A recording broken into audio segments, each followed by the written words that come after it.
SIR ইস্যুতে দিনহাটার তৃণমূলের অনশন কর্মসূচিতে বক্তব্য রাখলেন উত্তরবঙ্গ উন্নয়ন মন্ত্রী উদয়ন গুহ। বক্তব্য শুরু থেকে শেষ পর্যন্ত অধিকাংশ সময়ই তার আক্রমণের লক্ষ্য ছিল কেন্দ্রের বিজেপি সরকারের পাশাপাশি জাতীয় নির্বাচন কমিশন। কড়া ভাষায় তিনি একদিকে বিজেপিকে অন্যদিকে কমিশনকে আক্রমণ করেন। কোচবিহার থেকে সুমন মণ্ডলের রিপোর্ট, বিগ নিউজ বাংলা। তিনি মুখ্য নির্বাচন কমিশন, কিন্তু ভদ্রতা জানেন না। শিক্ষিত মানুষ কিন্তু শিক্ষা দীক্ষা মনটাকে সেইভাবে তৈরি করতে পারেননি। দিল্লিতে মুখ্যমন্ত্রীকে অসম্মান করেছেন।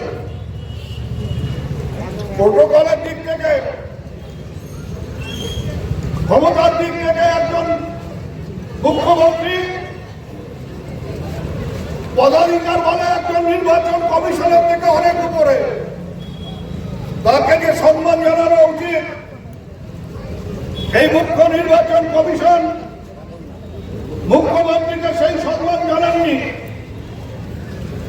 আজকে আমাদের রাজ্যের মাননীয় মন্ত্রী চন্দ্রিমা ভট্টাচার্য তিনি গিয়েছিলেন নির্বাচন কমিশনের সাথে দেখা করতে কলকাতায়। উনি এসছেন গত রাতে। আজকে আমাদের মহিলা নেত্রী মন্ত্রী চন্দ্রিমা ভট্টাচার্য গিয়েছিলেন। উনি একটা কথাই বলেছেন, যে এত মা বন্ধুর নাম বাদ যাচ্ছে বা একজনই ছেড়ে দেওয়া, পুরুষদের ছাড়িয়ে গেছে মহিলাদের নাম। মহিলাদের নাম বেশি বাদ যাচ্ছে বা বিচারাধীন আছে। কেন আছে? এই লক্ষ্মীর ভান্ডারের কারণে সেটা আরো বেশি হচ্ছে। বিজেপি ভয় পাচ্ছে। এর আগে বলেছিল, স্বামীদের বলেছিল যে স্ত্রীদের ভোট দিতে যেতে দিও, আটকে দিও। এখন দেখছে যে এটা যখন হবে না, তখন নির্বাচন কমিশনকে দিয়ে মহিলাদের নাম ওই বিচারাধীন করে রাখছে।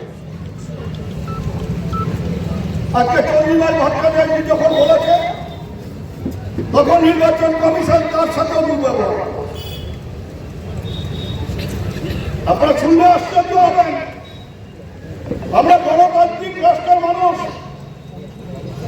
ভোট আমার অধিকার।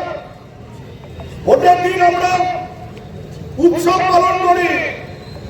গ্রামে গঞ্জে মানুষ একেবারে উৎসবের আবহে বিভিন্ন জায়গায় ভোট দিতে যান। তারা একে অপরের সাথে মিলিত হন। কে কোথায় ভোট দিলেন সেটা না দেখে একসাথে পালুয়া খান, একসাথে চা খান। তারা পরস্পরের সাথে মিলিত হন। বিজেপির পক্ষ থেকে নতুন দাবি করা হয়েছে নির্বাচন কমিশনের কাছে যে প্রত্যেকটা ভোটারকে ভোট দিতে যাওয়ার আগে দুবার করে চেক করতে হবে। চিন্তা করুন, মানুষের প্রতি কেমন এদের বিশ্বাস, মানুষের প্রতি কেমন সম্মান। তার জন্য বলছে যে দুবার করে চেক করুন ভোটারকে।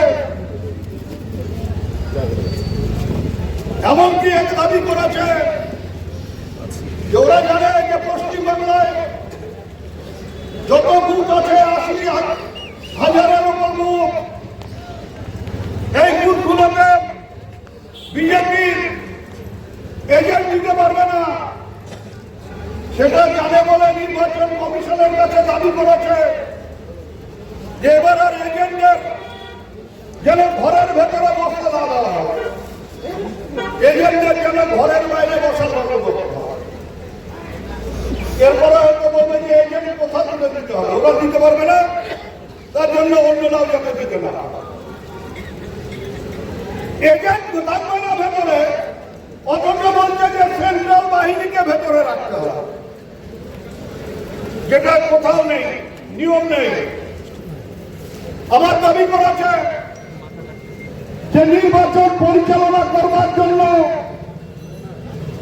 50% রাজ্য সরকারের কর্মচারী, 50% কেন্দ্র সরকারের কর্মচারীকে ব্যবহার করা। এগুলো কেন বিহার ভোটের সময় মনে হয়নি? এগুলো কেন দিল্লি ভোটের সময় মনে হয়নি? এগুলো কেন উড়িষ্যার ভোটের সময় মনে হয়নি? আজকে পশ্চিমবাংলার জন্য নতুন নতুন এসআইআর অন্য রাজ্যে হচ্ছে, সেই সব জায়গায় লজিক্যাল ডিস্ট্রিবিউশনের কথা আসেনি, সেই সব জায়গায় আন্ডার অ্যাডজুডিকেশনের কথা আসেনি। সব নতুন আইন তৈরি হচ্ছে পশ্চিমবাংলার জন্য। এর বিরুদ্ধে রুখে দাঁড়াতে হবে, এর বিরুদ্ধে অনেক দূর লড়াই করতে হবে। পরিষ্কার ভাবে আমাদের দাবি, হয় ভোটের আগে আপনি এই বিচারাধীন বিচার শেষ করে, আপনার কি বিচার, কাজীর বিচার, সেই বিচার শেষ করে কে ভোট দিতে পারবে, কে পারবে না, না পারলে কেন পারবে না, পরিষ্কার ভাবে সেটা জানিয়ে দিন।